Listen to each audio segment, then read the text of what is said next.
2016 में जो मैन्युफैक्चरिंग में अदर ब्रांड्स इन्वेस्टमेंट कर रहे थे, इनका इन्वेस्टमेंट वहाँ नहीं हो रहा था। इनका इन्वेस्टमेंट कहाँ हो रहा था? प्रोडक्ट को नए नए डेवलप करो, पैकेजिंग करो और सेलिब्रिटीज़ को लाओ, या फिर ब्रांडिंग के पर्सपेक्टिव से अपने प्रोडक्ट को मार्केट में अच्छा डिलीवर करो। इन्होंने यहाँ से अपने प्रोडक्ट के पिच करना शुरू करा। इसके बाद में सेकेंड इन्होंने जो बिजनेस स्ट्रेटेजी अपने बिजनेस में लगाई, वो लगाई ऑफलाइन अपने प्रोडक्ट्स की रीच बढ़ा। जी हाँ, इन्होंने अपने प्रोडक्ट का एक बार ऑनलाइन जब प्रेजेंस बढ़ा लिया, तो इन्होंने मार्केट में जो ऑफलाइन मार्केट की अपॉर्चुनिटी थी उसको भी ग्रैब करा, क्योंकि देखिए ऑफलाइन में रिटेल काउंटर्स पे सबसे ज़्यादा ट्रैफिक है आज के समय कस्टमर्स का। अमन गुप्ता ने अपने बिजनेस में एक चीज़ समझी कि कस्टमर्स को अगर एक्वायर करना है तो लॉन्ग टर्म के लिए करना होगा, और उसके लिए उन्होंने कम्युनिटी बनाई। नेक्स्ट पॉइंट यही है, बिल्ड अ सॉलिड कम्युनिटी जिससे कि कस्टमर्स आपके लॉयल रहें। बिल्ड अ सॉलिड इंफ्रास्ट्रक्चर, वो जो कि कम्युनिटी में माहौल दे कस्टमर्स को।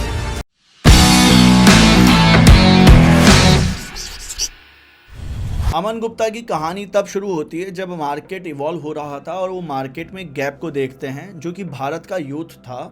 इलेक्ट्रॉनिक जो कंज्यूमर प्रोडक्ट्स थे उनमें वो कहीं ना कहीं कुछ यूनिक प्रोडक्ट्स चाहते थे, कुछ फैंसी प्रोडक्ट हों, कुछ डिज़ाइनर प्रोडक्ट्स हों जो कि उनकी पर्सनैलिटी को सूट करते हुए हों। उस वक्त के जो ब्रांड कॉम्पिटिटर्स थे इस मार्केट में, वो एक जो ट्रेडिशनल प्रोडक्ट थे उन्हीं को वो मार्केट में लॉन्च कर रहे थे। ना कोई कलरफुल प्रोडक्ट्स थे, ना किसी भी तरह की मार्केट में कोई इनोवेशंस थी।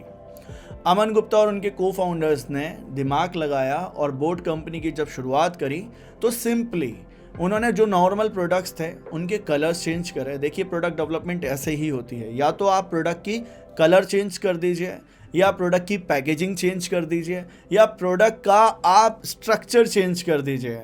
इस तरह से नया प्रोडक्ट मार्केट में आता है। ऐसे प्रोडक्ट वो ऑर्डर देकर बनवाते गए, अपनी वाइट लेबलिंग करवाई उन्होंने, इस गैप को फुलफिल करा जो कि सोनी और JBL नहीं कर रहे थे। उस वक्त के जो टॉप कॉम्पिटिटर थे इस इंडस्ट्री में, इन्होंने एक नई मार्केट में सेगमेंट को लॉन्च करा, और ये सेगमेंट कहाँ से लॉन्च हुई? अमेज़न मार्केट प्लेस से। इस तरह से इनके बिजनेस की जर्नी की शुरुआत हुई। देखिए ऑनलाइन मार्केट में आपको या तो कोई ई-कॉमर्स प्लेटफॉर्म चाहिए, या आपको सोशल मीडिया चाहिए, या फिर आपको गूगल चाहिए आपको अपने बिजनेस को बड़ा बनाने के लिए।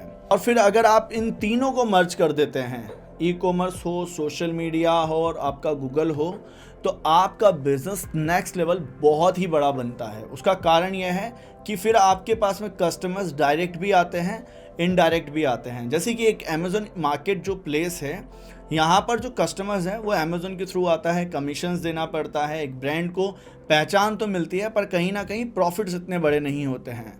तो बोट ने सिंपली क्या करा, आप ये बिजनेस स्ट्रेटेजी में समझिए कि कैसे आपको अपना बिजनेस बड़ा बनाना है। 2016 में जो मैन्युफैक्चरिंग में अदर ब्रांड्स इन्वेस्टमेंट कर रहे थे, इनका इन्वेस्टमेंट वहाँ नहीं हो रहा था। इनका इन्वेस्टमेंट कहाँ हो रहा था? प्रोडक्ट को नए नए डेवलप करो, पैकेजिंग करो और सेलिब्रिटीज़ को लाओ, या फिर ब्रांडिंग के पर्सपेक्टिव से अपने प्रोडक्ट को मार्केट में अच्छा डिलीवर करो। इन्होंने यहाँ से अपने प्रोडक्ट के पिच करना शुरू करा। इसके बाद में सेकंड इन्होंने जो बिजनेस स्ट्रेटेजी अपने बिजनेस में लगाई, वो लगाई ऑफलाइन अपने प्रोडक्ट्स की रीच बढ़ाकर। जी हाँ, इन्होंने अपने प्रोडक्ट का एक बार ऑनलाइन जब प्रेजेंस बढ़ा लिया, तो इन्होंने मार्केट में जो ऑफलाइन मार्केट की अपॉर्चुनिटी थी उसको भी ग्रैब करा, क्योंकि देखिए ऑफलाइन में रिटेल काउंटर्स पे सबसे ज़्यादा ट्रैफिक है आज के समय कस्टमर्स का। ओप्पो वीवो की शुरुआत कहाँ से हुई थी? ओप्पो वीवो की शुरुआत हुई थी एक ऑनलाइन मार्केट से ही, और वो बहुत जल्द ही समझ गए थे कि एक ऑफलाइन काउंटर्स पे इस तरह के प्रोडक्ट्स नहीं हैं। फिर उन्होंने ऑफलाइन दुकानों को टेक ओवर करना शुरू करा, अपने बड़े बड़े होर्डिंग्स लगवाए, बड़ी बड़ी दुकानों में अपनी मर्चेंडाइजिंग करी, इन शॉप प्रमोटर्स को बिठाया, और फिर जाके वहाँ पर अपना ओप्पो, वीवो, वन प्लस के सब्सटीट्यूट प्रोडक्ट्स को बिठा दिया, कि ताकि सैमसंग से कॉम्पीट करने के लिए उनके 3 ब्रांड मार्केट में रहे। ये भी एक बहुत अच्छा स्ट्रैटेजी है, मैं नेक्स्ट वीडियो में कवर करूंगा इस स्ट्रैटेजी को। तो देखिए 80-20 रूल उन्होंने अपने बिजनेस में लगाया।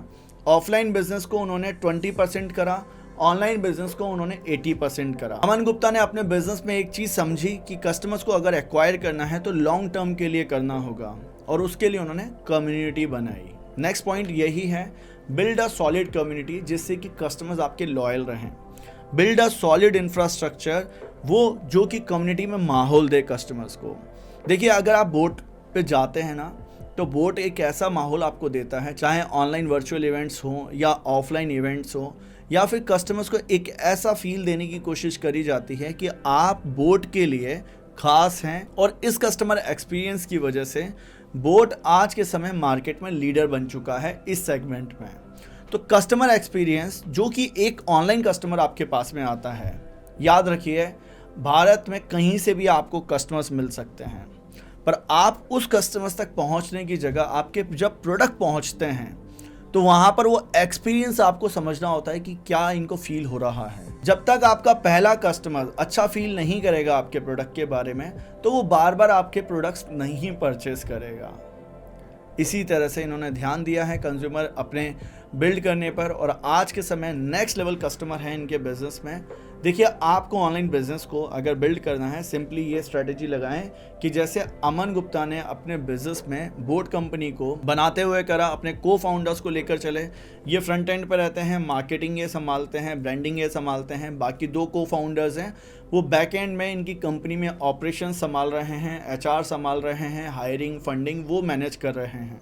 तो अगर आप अपने बिजनेस में इस तरह से काम को डिवाइड कर अपने बिजनेस को पूरी तरह से डिवाइड और अपने बिजनेस में स्केल करने वाला मॉडल पकड़ते हैं, ऑनलाइन और ऑफलाइन दोनों मार्केट का 80-20 रूल जो बनाते हैं आप, तो आपका बिजनेस स्केल होता है। और अगर आप अपना ऑनलाइन बिजनेस का एक इकोसिस्टम समझना चाहते हैं कि कैसे आपको अपना इंफ्रास्ट्रक्चर खड़ा करना है ऑनलाइन मार्केट में, डिजिटल मार्केटिंग से ऐसा नहीं होता है, आपको समझना पड़ता है, तो आप मेरा वर्कशॉप ज्वाइन कर सकते हैं जिसका डिस्क्रिप्शन में लिंक है, जाकर ज्वाइन करिए। मिलते हैं सीधा वर्कशॉप में ताकि आपको मैं एक नेक्स्ट लेवल नॉलेज और वैल्यू दे पाऊँ कि कैसे आपको आपके बिजनेस को बड़ा बनाना है।